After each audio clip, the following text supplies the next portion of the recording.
കാലത്തിന്റെ സ്വഭാവമാണ് കാണിക്കുന്നത്. കാരണം ഗമിക്കുക. എങ്കിൽ എങ്ങനെയാ ഗമിക്കുന്നത്? എല്ലാത്തിനും പിന്നോട്ടാക്കിക്കൊണ്ട് കാലത്തിന്റെ കാലത്തിൽ തള്ളപ്പെടുന്നത് കഴിഞ്ഞ കാലത്തെ കുറിച്ചാണ്. അപ്പൊ നമ്മൾ കഴിഞ്ഞ കാലത്തെ കുറിച്ചാണ് നമ്മൾ ചിന്തിക്കുന്നത് എങ്കിൽ പോലും സമയം പോകുന്നത് എപ്പോഴാ? മുന്നോട്ടാണ്. അതായത് ഇന്നലെകളെ കുറിച്ച് ചിന്തിച്ചു തുടങ്ങുമ്പോൾ നമ്മൾ നാളെയിൽ എത്തിക്കഴിഞ്ഞു എന്നർത്ഥം. അതായത് ഈ കാലം എന്ന് പറയുന്നത് ഒരു ചാക്രിക സ്വഭാവമുള്ളതാണ്. ചക്രത്തെ പോലെയാണ്, കറങ്ങിക്കൊണ്ടിരിക്കുന്നതാണ്. അല്ലെ? ചക്രത്തിന്റെ ഭ്രമണം ഒരു ദിശയിൽ നിന്ന് വലത്തേക്കാണെങ്കിൽ അതിന്റെ അടുത്ത പകുതി എവിടെയാ വരുന്നത്? ഇടത്തേക്കായിരിക്കും. അല്ലെ? ഇത് തന്നെ യുഗത്തിന്റെയും കഥ. കാരണം യുഗങ്ങൾ രണ്ട് ധ്രുവങ്ങളിലെ വിപരീത ഉള്ളവയായിട്ട് തീരുന്നു. ഇപ്പൊ ആ ഒരു ചക്ര ചലനത്തെ നാലായിട്ട് തിരിക്കാൻ കഴിയണം. അതുപോലെ തന്നെ കാലമാകുന്ന ചക്രത്തെ നമ്മൾ നാലായിട്ട് തിരിക്കണം. ഈ തരംതിരിവുകളെയാണ് നമ്മൾ സത്യയുഗമെന്നും ത്രേതായുഗമെന്നും ദ്വാപരയുഗമെന്നും കലിയുഗമെന്നും നമ്മൾ പറയുന്നത്. വാസ്തവത്തിലെ കാലഗമനത്തെ നാലായിട്ട് ചിന്തിച്ചത് ശൂന്യമായിട്ടൊരു സ്പന്ദനത്തിൽ നിന്നാണ്. നമ്മൾ അതിനെ ചിന്തിച്ചു നോക്കുകയാണെങ്കിൽ ഇത് എവിടെ നിന്നാ വന്നത്? വെറും ഒരു ശൂന്യതയിൽ നിന്ന്, അല്ലെ? പൂർണ്ണമായിരിക്കുന്ന സൃഷ്ടി വിന്യാസത്തോടുകൂടി അവസാനിക്കുകയും ചെയ്യുന്നത് എന്നാണ് കാലത്തിന്റെ സ്വരൂപം. അതായത് ആരംഭിക്കുമ്പോൾ ഈ ലോകം നിബിഡമാവുകയോ നിറയുകയോ അല്ലെങ്കിൽ സൃഷ്ടിഗർഭത്തിൽ നിന്നെല്ലാം പുറത്തു വരികയോ ചെയ്യുന്നില്ല എന്നർത്ഥം. എന്നാൽ അത് അവസാനിക്കുമ്പോഴോ സൃഷ്ടിയിലൂടെ ഉദ്ദേശിച്ചതെല്ലാം ഇവിടെ അരങ്ങേറി കഴിഞ്ഞിട്ടുണ്ടാകും. അതായത് കാലം യുഗങ്ങളിലായിട്ട് പരിണമിച്ച് സൃഷ്ടിയെ പൂർണ്ണതയിലെത്തുമ്പോൾ ഈ ലോകത്ത് എന്തെല്ലാം ഉണ്ടാകണമെന്നും അതെല്ലാം അന്ന് ചിന്തിച്ചിട്ടുണ്ടോ? ആ ശക്തി, അല്ലെ? ഇതിനൊക്കെ പുറകിലുള്ള ശക്തി എന്തൊക്കെയാണോ ചിന്തിച്ചിരിക്കുന്നത് അതെല്ലാം തന്നെ ആവിർഭവിക്കപ്പെട്ടിരിക്കും എന്നർത്ഥം. അപ്പൊ ഏതെല്ലാം സ്വഭാവത്തിൽ രൂപത്തിലുള്ള മനുഷ്യര്, ജീവികള്, മരങ്ങള്, ദ്രവ്യങ്ങള്, സംഭവങ്ങള്, അപ്പൊ സാധ്യമായതിന്റെ എല്ലാം ഓരോ പതിപ്പുകള് പ്രകടമായി കഴിഞ്ഞിരിക്കും. അഥവാ അങ്ങനെ എല്ലാം പൂർണ്ണമായി കഴിയുമ്പോൾ മാത്രമേ സൃഷ്ടി അവസാനിക്കൂ. അല്ലെ? എന്നും അങ്ങനെ പൂർണ്ണമാക്കാനാണ് സൃഷ്ടി ആരംഭിച്ചതെന്ന് വ്യക്തം. അപ്പൊ നമ്മൾ സത്യയുഗം എന്ന പ്രപഞ്ചത്തിന്റെ ആരംഭ സമയത്തെന്നും ത്രേത എന്ന അതിന്റെ വികാസത്തിന്റെ ദിനയും ദ്വാപരം എന്നത് തകർച്ചയുടെ ആദ്യപടിയും കലി എന്നുള്ളത് തകർച്ചയുടെ ആ ഒരു മൂർധന്യാവസ്ഥയും വിളിക്കുന്ന പദങ്ങളാണ്. വാസ്തവത്തില് ഏത് മതസ്ഥന്റെ ദൈവം ലോകം സൃഷ്ടിച്ചാലും ശരി, ഈ സത്യ ത്രേത ദ്വാപര കലിയുഗങ്ങൾ ആവശ്യം ഉണ്ടായിരിക്കുക തന്നെ ചെയ്യും. കാരണം അത് ഉണ്ടാവുന്നില്ലെങ്കിൽ ഒരു പ്രത്യേക ദൈവത്തിന്റെ സൃഷ്ടിയുമായിട്ട് ഒരു ഉത്തരവാദിത്തം ഇല്ലെന്ന് നമുക്ക് പറയേണ്ടി വരും. കാരണം സത്യ ത്രേത ദ്വാപര കലി സൂചനകൾ സത്യസന്ധമായ കാലത്തിന്റെ സ്വഭാവങ്ങളാണ്. കാരണം അത് ആര് സൃഷ്ടിച്ചാലും അതുപോലെ തന്നെ ഉണ്ടാവുള്ളൂ. അപ്പൊ ഇത് എങ്ങനെയാണെന്ന് ചോദിച്ചാൽ സത്തെന്ന് ഉച്ചരിക്കുമ്പോൾ സത്യം, ഇല്ലേ? അത് ധ്വനിക്കുന്നുണ്ട്. അപ്പൊ സത്യത്തിനോട് ഏറ്റവും അധികം ചേർന്ന് നിൽക്കുന്ന സമയം എന്നാണ് ഇതിനർത്ഥം. അത് വാസ്തവമാണ്. സൃഷ്ടിയുടെ ആരംഭ സമയത്ത് ഈശ്വരനോട് ഏറ്റവും കൂടുതൽ അടുത്തു നിൽക്കുന്ന കാലഘട്ടമാണ് സത്യയുഗം. ആ സമയത്ത് സൃഷ്ടമാകുന്ന ജീവികള് ഏറ്റവും വലിയ മാനസിക ഔന്നത്യം പ്രാപിച്ചവരായിരിക്കും. കാരണം സൃഷ്ടിയുടെ ആരംഭത്തില് ബുദ്ധിക്കുറവും വളരും തോറും ബുദ്ധി കൂടുകയും എന്നാണ്. കാരണം ആധ്യാത്മിക രീതി അനുസരിച്ച് ആദ്യം ബുദ്ധി പ്രാവീണ്യം വളരെ വലുതും മുന്നോട്ട് പോകുന്നതോറും ശുഷ്കീഭവിക്കുകയുമാണ്, അല്ലെ? അപ്പൊ അവർക്ക് കേവലം ഈശ്വരാനുഭൂതിയും സത്യാന്വേഷണം മാത്രമായിരിക്കും ആനന്ദ വസ്തു. അതിൽ തർക്കമില്ലാത്ത കാര്യമാണ്. അപ്പൊ ഇങ്ങനെയുള്ളവരാൽ നിറഞ്ഞിരിക്കുന്ന യുഗത്തിനെയാണ് നമ്മൾ സത്യയുഗം. തീർച്ചയായിട്ടും അങ്ങനെ ഒരു സത്യയുഗം തന്നെ ആയിരിക്കും അത്. മാത്രമല്ല സത്ത് എന്നതിന് ഏകം അഥവാ ഒന്നെന്ന് നമുക്ക് പറയാം. അതുകൊണ്ട് മനുഷ്യർക്ക് ഒറ്റ ലക്ഷ്യം അല്ലെങ്കിൽ ഒരാവശ്യം ഉണ്ടായിരിക്കുള്ളൂ. അത് ഈശ്വര ലാഭമാണ്, ഈശ്വരനെ ലഭിക്കുക. അപ്പൊ പ്രാചീന കാലത്തെ ഋഷിമാരുടെയും ജ്ഞാനികളുടെയും യുഗമാണ് ശരിക്കും പറഞ്ഞാല് സത്യയുഗം. ഇനി രണ്ടാമത്തെ യുഗനാമം ത്രേത. ത്രേത എന്ന് പറഞ്ഞാൽ ത്രയം, മൂന്നെന്ന് അർത്ഥമുണ്ട്, അല്ലെ? അപ്പൊ ത്രേത ശബ്ദത്തിൽ മൂന്നിന്റെ സംജ്ഞയാണ്. മനുഷ്യന് സാമൂഹ്യ ജീവിതം ആരംഭിക്കുന്നു, അല്ലെ? ആ സമയമാണ് ത്രേത. മനുഷ്യ സമൂഹത്തിന്റെ വളർച്ചയുടെ പടവിലെ ഏറ്റവും ശ്രേഷ്ഠമായിരിക്കുന്ന ഒരു കാലഘട്ടമാണ് ത്രേതായുഗം. അപ്പൊ അവിടെ മനുഷ്യന് മൂന്ന് ആവശ്യങ്ങൾ ഉടലെടുക്കുക എന്നുള്ളത് സ്വാഭാവികം. ഒന്നാമത്തത് ഈശ്വരൻ, രണ്ടാമത്തത് സമൂഹം, മൂന്നാമത്തത് തന്റെ വ്യക്തി ജീവിതം. അങ്ങനെ ഈ മൂന്നിന്റെ ഏകീഭാവത്തില് ധർമ്മം എന്ന പേരുള്ള സാമൂഹിക ജീവിത രീതി ഉടലെടുക്കുന്നു. അങ്ങനെ ത്രേതായുഗം എന്ന പേര് അന്വർത്ഥമാകുന്നു. മാത്രമല്ല പൗരാണിക യുഗഗണന അനുസരിച്ച് ആകെ യുഗവർഷങ്ങള് 3/4 ഭാഗത്തോളം ത്രേതായുഗം വരെ കൊണ്ട് പൂർത്തിയാകുന്നുണ്ട്. അതുകൊണ്ട് ഇതിന് ത്രയാംശകത്വം അല്ലെങ്കിൽ 4/3 75% എന്ന് സൂചിപ്പിക്കാം നമുക്ക്. ഇനി ദ്വാപര യുഗത്തെ എടുക്കുകയാണെങ്കിൽ അത് പ്രകാരം നോക്കിയാൽ ദ്വാ എന്നുള്ള ശബ്ദം രണ്ടിനെയാണ് കുറിക്കുന്നത്. ഇപ്പൊ ദ്വേ എന്ന് പറഞ്ഞാല് 2 എന്ന സംഖ്യ, ദ്വയം എന്ന് പറഞ്ഞാൽ 2. ഇതനുസരിച്ച് രണ്ടാമത്തെ അപരഭാഗം എന്നർത്ഥം. അതായത് 2 എന്ന ചിന്താഗതിയിലേക്ക് മനുഷ്യൻ എത്തിച്ചേരുന്ന ഘട്ടം. ഈ 2 എന്താണ്? മറ്റൊന്നുമല്ല, ഞാനെന്നും ലോകമെന്നും. ആ ഒരു ഭാവന.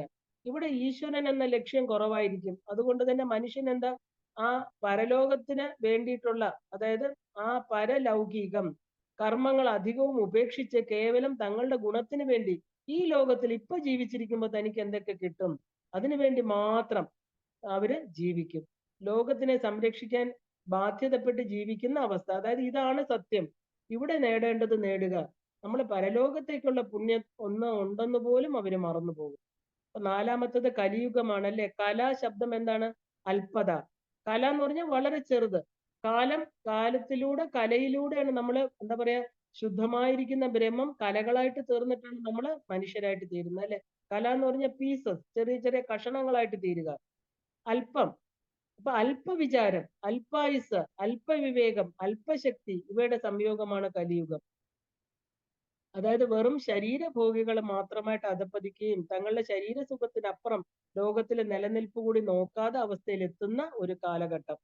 മാത്രമല്ല സ്വന്തം ശരീരത്തിന്റെ രക്ഷയ്ക്ക് വേണ്ടി പോലും ലോകത്തിനെ സംരക്ഷ ചെയ്യാൻ തയ്യാറാകാത്തതും കലിയുടെ ഒരു പ്രത്യേകതയാണ്. കാരണം വാസ്തവത്തിൽ ഇന്ന് യുഗഗണനയുടെ പ്രത്യേക പേരുകളിലെ ഗൂഢാർത്ഥമാണ് ഞാനിപ്പോ പറഞ്ഞത്.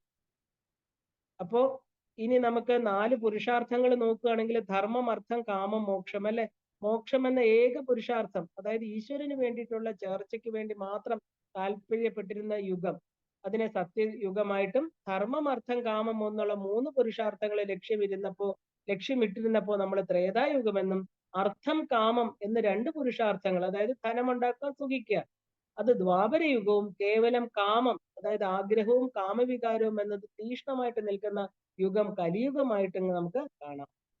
അപ്പൊ കലി എന്നുള്ളതിന് കാല എന്നുള്ള 2 ശബ്ദങ്ങളെ നമ്മൾ മന്ത്രശാസ്ത്രപരമായിട്ട് നോക്കിയാല് കാമകല ബീജം എന്നുള്ള മന്ത്രം കിട്ടും അല്ലെ. അപ്പൊ കാമയുഗം ആണ് കലിയുഗം. അപ്പൊ അതിന് തെളിവ് തരുന്നു. കാരണം ഈ യുഗ വിഭജനത്തിന് പിന്നിൽ അനേകം പ്രത്യക്ഷ പരോക്ഷ അനുഭവങ്ങൾ ഉണ്ടെന്ന് മനസ്സിലാക്കണം. കാരണം 4 യുഗങ്ങളും നമുക്ക് വേണമെങ്കിൽ ഒരു ദിവസം എങ്ങനെയാണെന്ന് നോക്കാം. കാലത്തെ ഇപ്പൊ മേൽപ്പറഞ്ഞ വിഭജിക്കാമോ എന്ന് അവയ്ക്ക് അപ്രകാരമുള്ള സ്വഭാവങ്ങൾ ഉണ്ടോ എന്ന് നമുക്ക് തോന്നാം. കാരണം അനേക വർഷങ്ങൾ അടങ്ങിയ യുഗത്തെ എന്തിനെടുക്കണം? നമ്മൾ കുറച്ചു കാലമല്ലേ ജീവിച്ചിരിക്കുന്നുള്ളൂ. ഇനി നമ്മളൊരു സാധാരണ ഒരു ദിവസത്തിൽ ഈ യുഗങ്ങൾ എങ്ങനെയാണ്? അപ്പൊ നമ്മളെ സംബന്ധിച്ച് ദിവസങ്ങളാണ്, മാസങ്ങളായിട്ട്, വർഷങ്ങളായിട്ട് വളരെ കുറച്ച് വർഷങ്ങൾ ജീവിച്ചിരിക്കുന്ന ആയുസ്സുള്ളവരാണ് മനുഷ്യരെന്ന് പറയുന്നത് അല്ലെ. അപ്പൊ സാധാരണ ഒരു ദിവസത്തെ എടുക്കണമെങ്കിൽ നമ്മൾ ദിവസാരംഭത്തിലെ പ്രഭാതത്തിന് മുമ്പുള്ളത്, അതായത് ബ്രാഹ്മ മുഹൂർത്തം, അത് ഉച്ച വരെ സത്യയുഗമായിട്ട് എടുക്കണം. ഉച്ച മുതൽ സായാഹ്നം വരെ ത്രേതായുഗമായിട്ട് എടുക്കണം. സന്ധ്യ മുതൽ അർദ്ധരാത്രി വരെ ദ്വാപരമായിട്ട് എടുക്കണം. ശേഷം കലിയുഗം. അപ്പൊ അങ്ങനെ ചിത്രീകരിച്ചാൽ ശാസ്ത്രീയ നിഗമനം അനുസരിച്ച് 4 യുഗങ്ങളും, അതായത് 12,000 ദേവവർഷങ്ങളുണ്ട്. അതില് ആധുനിക കണക്കനുസരിച്ച് ഒരു ദിവസമോ 24 മണിക്കൂറാണ് നമ്മൾ പറയുന്നത്. ഇവയെ നമുക്ക് സമന്വയിപ്പിച്ചാല് യുഗസംഖ്യയെ കൊണ്ട് തന്നെ ഗുണിക്കുന്ന എണ്ണം മാത്രം കേവലം എടുത്താല് യുഗത്തെ മണിക്കൂറിലേക്ക് നമുക്ക് പരിണമിപ്പിക്കാം. അതായത് ഒരു മനുഷ്യന്റെ ഒരു ദിവസം.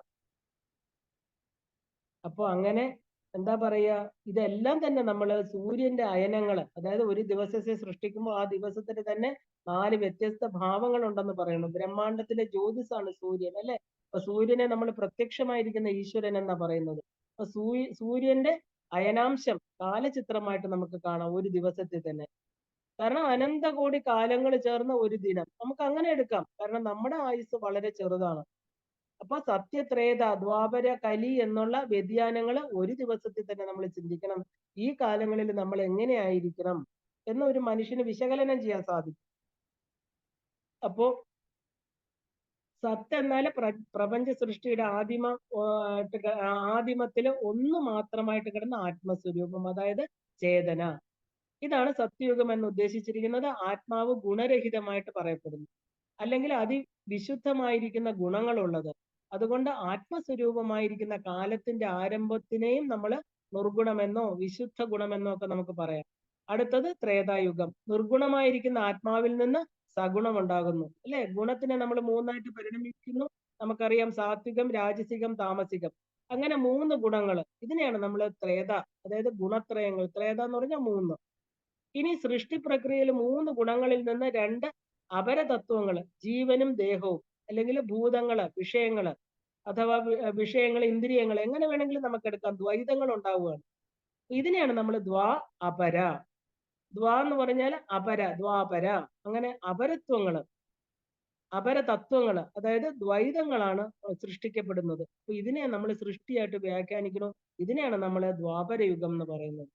ഇനി എപ്രകാരമാണോ ഏകവും സത്തുമായിരിക്കുന്ന ആത്മാവിൽ നിന്ന്, സത്യയുഗത്തിൽ നിന്ന് 3 ഗുണങ്ങൾ വേർപെട്ടു, അത് ത്രേതായുഗമായി, അവ ഇന്ദ്രിയ വിഷയ രൂപമായിരിക്കുന്ന ദ്വൈത പ്രപഞ്ചത്തെ സൃഷ്ടിക്കുന്നു, ദ്വാപരയുഗമായി. അങ്ങനെ നമുക്ക് 3 യുഗങ്ങളിലെയും സൃഷ്ടി പ്രക്രിയയുടെ ആധ്യാത്മിക അർത്ഥത്തിൽ നമ്മൾ അത് സമന്വയിപ്പിക്കേണ്ടതായിട്ടുണ്ട്. പിന്നീട് ആത്മാവ് ഒരു അംശം കൊണ്ട് കലയായിട്ട് ഈ സൃഷ്ടിയിലേക്ക് തന്നെ പ്രവേശിച്ചതാണ്. അതിനെയാണ് നമ്മൾ ജീവാത്മഭാവമായിട്ട് സൃഷ്ടി പ്രക്രിയയിൽ കാണുന്നത്. അപ്പൊ ഇതാണ് ഉപനിഷത്ത് പറയുന്നത്. അപ്പൊ തീർച്ചയായിട്ടും ദ്വൈത രൂപമായിരിക്കുന്ന ശരീരത്തില് ഒരു കലയായിട്ട് ആത്മാവ് പ്രവേശിച്ചു. ഇത് സൃഷ്ടി രഹസ്യമല്ല, ദ്വാപരയുഗത്തിന് ശേഷം കലിയുഗമെന്ന് നമ്മൾ പറയുന്നു. അപ്പോ ഇന്ന് നമ്മള് ശരിക്കും പറഞ്ഞാല് യുഗനാമങ്ങളെല്ലാം തന്നെ നമ്മുടെ ജീവിത ചക്രത്തിൽ നമ്മൾ ജീവിച്ചിരിക്കുമ്പോൾ ഇതിനെ മനസ്സിലാക്കണം. കാരണം ഇവിടെ ത്രേത, ദ്വാപര, കലികളെ നമുക്ക് ജീവിതമെടുത്താൽ ഒരു ദിവസത്തിൽ തന്നെ ഈ 4 യുഗങ്ങളെ കാണാം. സത്തെന്ന് പറഞ്ഞാൽ എന്താ? നമ്മുടെ ഗർഭവാസ കാലം, അല്ലെ? ഒരു ജീവൻ അമ്മയുടെ ഗർഭത്തിൽ കഴിയുന്ന സമയമാണ് നമ്മള് ആ ഒരു ഗർഭാവസ്ഥ. അത് സത്യമാണ്, അത് അവശേഷിക്കുന്നു. അത് ഗർഭകാലം എന്ന് പറയുന്നത് ആ ഒരു 9 മാസം അവിടെ കിടക്കുകയാണ്, അല്ലെ? എങ്കിലും അതിന് യാതൊരു പ്രമാണങ്ങളില്ല. അതുകൊണ്ട് തന്നെ വ്യക്തി സ്വഭാവമില്ല, സത്താഭാവമാണ്. ഈശ്വര ഭാവത്തിൽ കിടക്കുകയാണ്. അതുകൊണ്ട് നമ്മൾ ഗർഭാവസ്ഥ എന്ന് പറയുന്ന ഒരു ജീവന്റെ ഗർഭാവസ്ഥയെ നമ്മൾ സത്യയുഗം. ഇനി ജനിച്ചു കഴിഞ്ഞാൽ എന്താണ്? മാതാവ്, പിതാവ്, ഗുരു, അല്ലെ? 3 ബന്ധങ്ങൾ വരികയാണ്. ഈ ജീവൻ ഉയരാൻ ഈ 3 ബന്ധങ്ങളിൽ കൂടെ ആ ഒരു മുകളിലോട്ട് പോകാൻ സാധിക്കൂ ഈ ജീവന്. ഈ 3 പേരാണ് ത്രേതായുഗം. ഇനി ദ്വാപരയുഗം എന്ന് പറഞ്ഞാൽ എന്താ? ഇവിടെ 2 എന്നുള്ള സംബന്ധമാണ് ഇവിടെ കൂടുതൽ. ഇത് യൗവനമാണ്, യൗവനകാലം, അതായത് പത്നി, സന്താനം, ഇതാണ് ദ്വയങ്ങള്. 4ാമത് കലിസ്വരൂപം, കേവലം ഒരു ധ്യാനം, അതായത് വാർദ്ധക്യത്തില് എല്ലാ ബന്ധങ്ങളും നമുക്ക് ഓർമ്മയിൽ അല്പാൽപമായിട്ട് അവശേഷിക്കും. കാരണം വാർദ്ധക്യം എന്ന് പറയുന്നത് ഒരു ട്രാൻസ്ഫോർമേഷൻ പീരീഡ് ആണ്. ശരീരത്തിൽ നിന്ന് ജീവന് സ്വയമായിട്ടൊരു ബോധം ഉള്ളിലുണ്ടാകും, ശരീരം ഉപേക്ഷിക്കാൻ സമയമായി. അതിനെ ഒരു ധ്യാനാവസ്ഥ എന്ന് നമുക്ക് പറയാം. നമ്മുടെ എല്ലാ ബന്ധങ്ങളും പതുക്കെ പതുക്കെ പതുക്കെ വിട്ടു വരുന്നതായിട്ട് നമുക്ക് കാണാം. ഓർമ്മയിൽ തന്നെ അത് കുറഞ്ഞു കുറഞ്ഞു വരും, അല്ലെ? അഥവാ ഓർമ്മയിൽ അത് നേർത്ത ഒരു കല പോലെ ആയിട്ട് തീരും. അങ്ങനെ മരണം. ആ ഒരു കാലത്തിനും ലോകത്തിനും പോലും കലിയുഗത്തിലെത്തുമ്പോൾ അന്ത്യം സംഭവിക്കുന്നു. കാരണം നേർത്ത കല പോലെ എന്ന് പറഞ്ഞാൽ എന്താ? നമ്മുടെ ഈ ഒരു ജനനത്തിന് ശേഷം സംഭവിക്കുന്ന കാര്യങ്ങളെല്ലാം തന്നെ അതിന്റെ ആ ഒരു പ്രാധാന്യം കുറഞ്ഞ് വീണ്ടും നമ്മുടെ ആ ഒരു ശുദ്ധമായ ആത്മാവിലേക്ക് നമ്മളെ പ്രായത്തില് കല എന്ന് പറഞ്ഞാൽ അത് ശോഷിക്കുക, അല്പമായിട്ട് തീരുക. നമ്മൾ എത്രത്തോളം ശക്തിയോടെയാണോ ജീവനെയും ഈ ശരീരത്തെയും വെച്ചിരുന്നത്, അതിൽ നിന്ന് പതുക്കെ മനസ്സ് വിട്ടുവരുന്നത്. നമുക്ക് ആഗ്രഹങ്ങൾ കുറയും, നമ്മളെ സ്നേഹിച്ചിരുന്ന വ്യക്തികളോടുള്ള താല്പര്യം കുറയും. എല്ലാത്തിൽ നിന്നും നമുക്കൊരു എന്താ പറയാ, ആ ഒരു അന്തർമുഖത്വം, അകത്തോട്ട് വരാനുള്ള പ്രവണത കൂടും. അതിനുശേഷം എന്താ സംഭവിക്കുന്നത്? ശരീരം ഉപേക്ഷിക്കുക എന്ന് പറയുന്ന മരണം. അപ്പൊ ഈ 4 യുഗങ്ങൾ, അതായത് മരണം എന്ന് പറയുന്നത് അവസാനം, ഒരു പ്രളയത്തിന് തുല്യമാണ്, ഇല്ലേ? നമ്മൾ ആത്യന്തിക പ്രളയം എന്ന് പറയും. അപ്പൊ ഇങ്ങനെ ഒരു മനുഷ്യന്റെ ഗർഭവാസം, ബാല്യം, യൗവനം, വാർദ്ധക്യം, ഇത് 4നെയും നമ്മൾ ത്രേത, ദ്വാപര, കലിയുഗങ്ങളായിട്ട് നമ്മൾ ചിന്തിച്ചാൽ നമുക്കിപ്പോ തന്നെ ഇത് ഈ ജീവിതത്തില്, ഈ ശരീരത്തിൽ ഇരുന്നുകൊണ്ട് നമുക്കതിനെ മനസ്സിലാക്കാൻ സാധിക്കും. കാരണം നമ്മൾ ഇങ്ങനെ അറിഞ്ഞെങ്കിൽ മാത്രമേ നമുക്ക് ഈ കലിയുഗം എന്ന് പറയുന്ന, നമ്മളിപ്പോ ഇത് കേൾക്കുമ്പോ തന്നെ നമുക്ക് ഭയം തോന്നുന്നു, അല്ലെ? എന്താണ് സംഭവിക്കുക, എന്താണ്?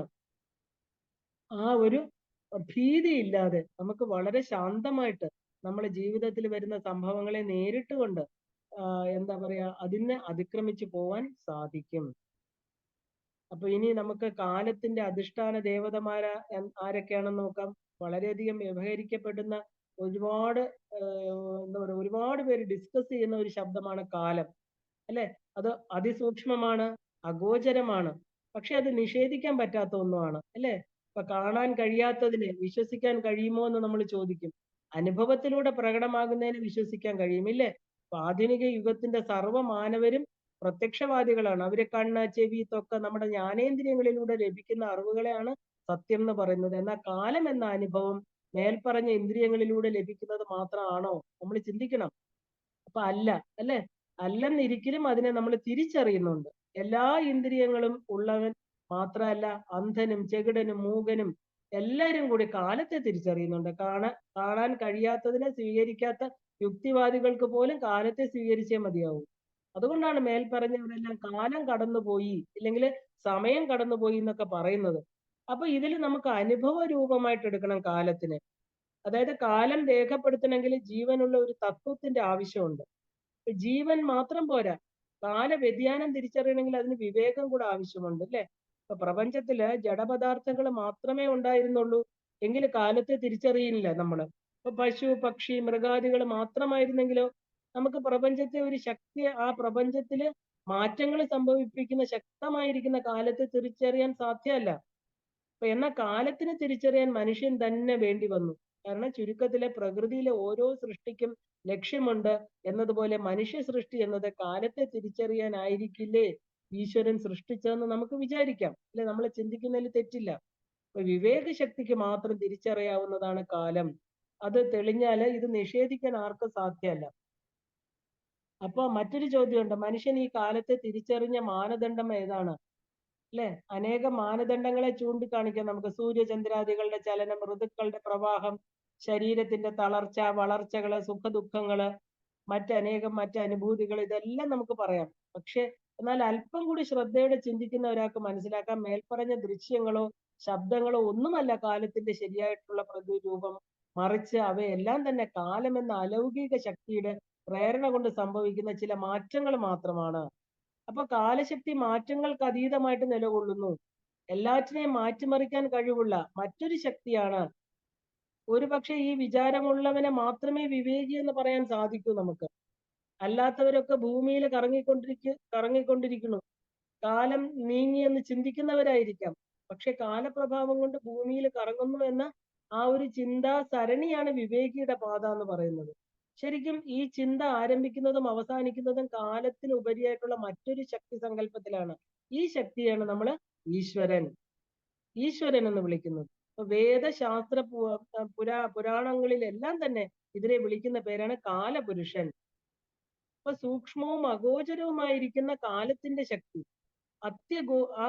അത്യഗോചരവും അതിസൂക്ഷ്മവുമായിരിക്കുന്ന കാലപുരുഷൻ, ആ ഒരു ശക്തിയുടെ നിയോഗത്താലും നിയന്ത്രണത്തിലാണ് ഇതെല്ലാം നിലകൊള്ളുന്നതെന്ന് നമുക്ക് ചിന്തിച്ചാല് മനസ്സിലാകും. മാത്രമല്ല ശാസ്ത്രങ്ങൾ ഇതിനെ വളരെയധികം വിളംബരം ചെയ്തിട്ടുണ്ട്. ഇന്ന് നിമിഷങ്ങൾ മുതൽ കൽപ്പാന്തം വരെ ആയിരിക്കും കാലം എന്ന ഈ മഹാപുരുഷന്റെ അവയവങ്ങളായിട്ട് ചിത്രീകരിക്കപ്പെടുന്നത്. അതുപോലെ പ്രപഞ്ചത്തിലെ സമസ്ത കാല കർമ്മ സാക്ഷികളായിരിക്കുന്ന ജ്യോതിർഗോളങ്ങളും ഈ മഹാപുരുഷന്റെ സ്വരൂപം തന്നെയാണ്. കാരണം നക്ഷത്രങ്ങളെ കൊണ്ട് നിറഞ്ഞ ഭഗവാൻ ശ്രീഹരിയുടെ രൂപത്തിന് സാധാരണഗതി, അതായത് മകരമത്സ്യം, അതായത് ശിശുമാര രൂപം എന്നൊരു രൂപം അതിന്റെ ആകൃതിയാണ്. അതായത് അതിന് ശിംശുമാര രൂപം എന്നും പറയാറുണ്ട്.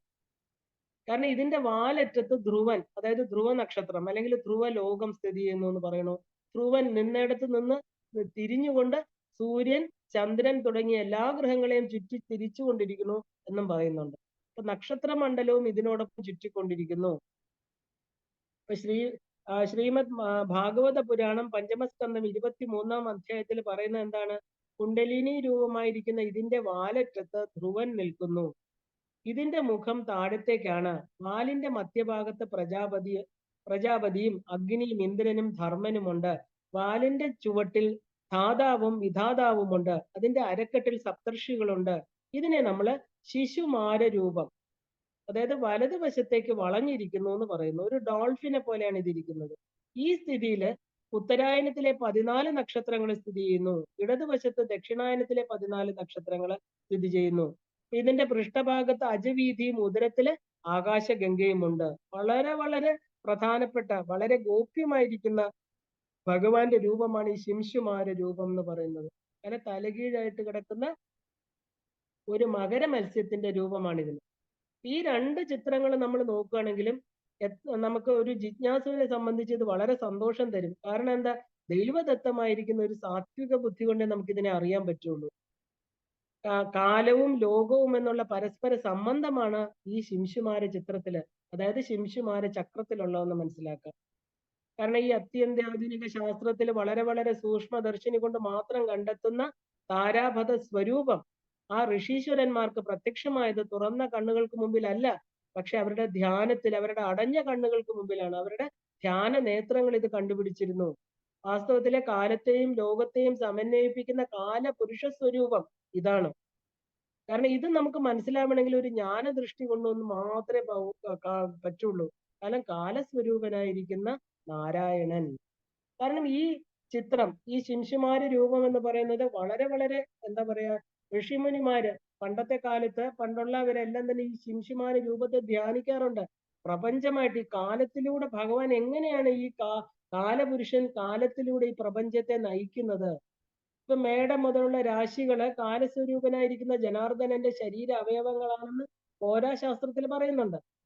പരാശര മഹർഷിയാണ് ഹോരാശാസ്ത്രം എഴുതിയേക്കുന്നത്. അപ്പൊ മേടം മുതലുള്ള 12 രാശികള് ക്രമത്തില് ഭഗവാന്റെ ശിരസ്, മുഖം, കൈകള്, ഹൃദയം, നെഞ്ച്, അരക്കെട്ട്, അടിവയറ്, ഗുഹ്യം, തൊട, മുട്ട, കണങ്കാല്, ചരണദ്വയം, ഇങ്ങനെയാണ്.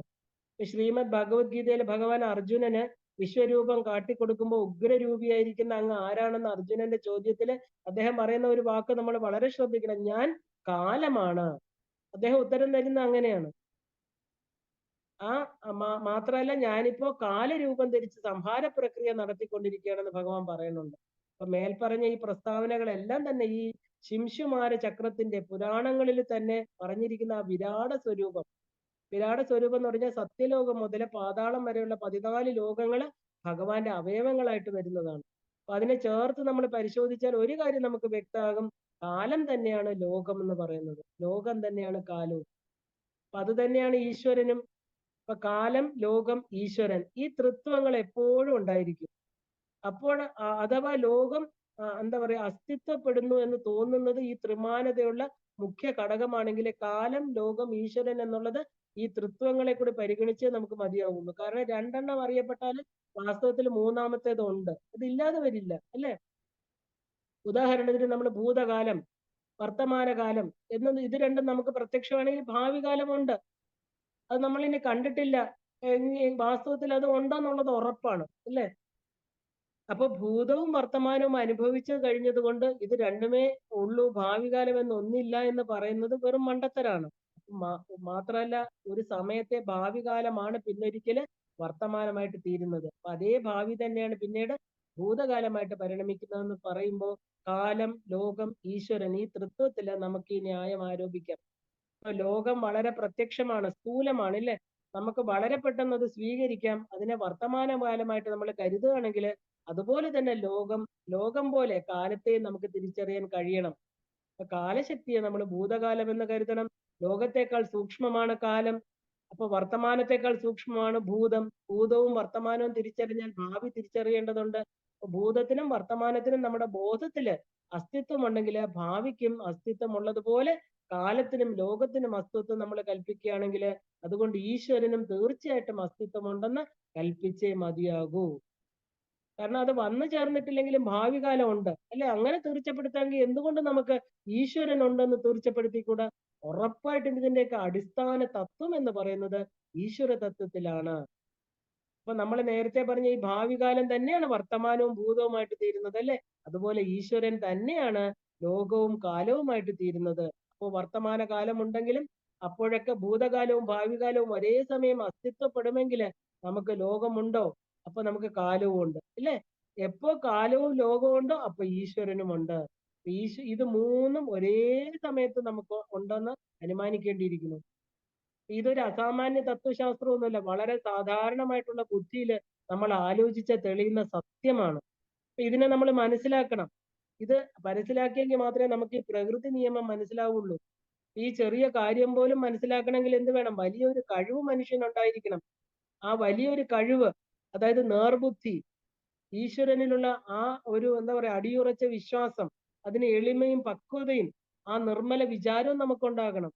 ആ അഹന്തയുടെ ആ പ്രകമ്പനം ഇല്ലെങ്കിൽ വിജൃംഭണം എല്ലാം നമ്മൾ അതിനെ എടുത്ത് കളഞ്ഞ് വിനയാന്വിതരായിട്ട് സഹൃദയരായിട്ട് ഇരുന്നെങ്കിൽ മാത്രമേ ഈ സത്യത്തെ നമുക്ക് ഉൾക്കൊള്ളാൻ പറ്റുള്ളൂ. നമ്മളെ കാശിയിലെ ഭഗവാനെ എന്താ പറയുന്ന, കാലസ്വരൂപനായിരിക്കുന്ന ശങ്കരൻ എവിടെയാ നമ്മൾ കാണുന്നത്? കാശി എന്ന് പറയുന്ന പുണ്യക്ഷേത്രം അല്ലെ.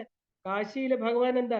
കാശ് എന്ന് പറഞ്ഞാൽ പ്രകാശം, പ്രകാശ സ്വരൂപിയായിട്ട് നമ്മൾ ഭഗവാനെ നമസ്തേസ്തു ഭഗവൻ വിശ്വേശ്വരായ മഹാദേവായ ത്രിപുരാന്തകായ ത്രികാഗ്നി കാലായ കാലാഗ്നി രുദ്രായ നീലകണ്ഠായ മൃത്യുഞ്ജയായ സർവേശ്വരായ സദാശിവായ ശ്രീ ശങ്കരായ ശ്രീമൻ മഹാദേവായ നമ. ഇത് കൃഷ്ണ യജുർവേദത്തിലെ രുദ്ര സൂക്തമാണ് അല്ലെ. പ്രഥമ അനുഭാഗത്തില് ഭഗവാൻ ഇങ്ങനെ സ്തുതിക്കുന്നു.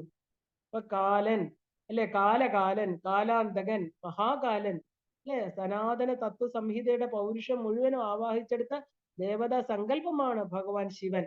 അപ്പൊ കാലസ്വരൂപനായിരിക്കുന്ന വിഷ്ണുവും കാലരൂപനായിരിക്കുന്ന ശങ്കരനും അനാദി കാലം മുതല് വേദ പ്രാമാണ്യത്തോടു കൂടി തന്നെ നിലനിന്ന് പോരുന്നതാണ്.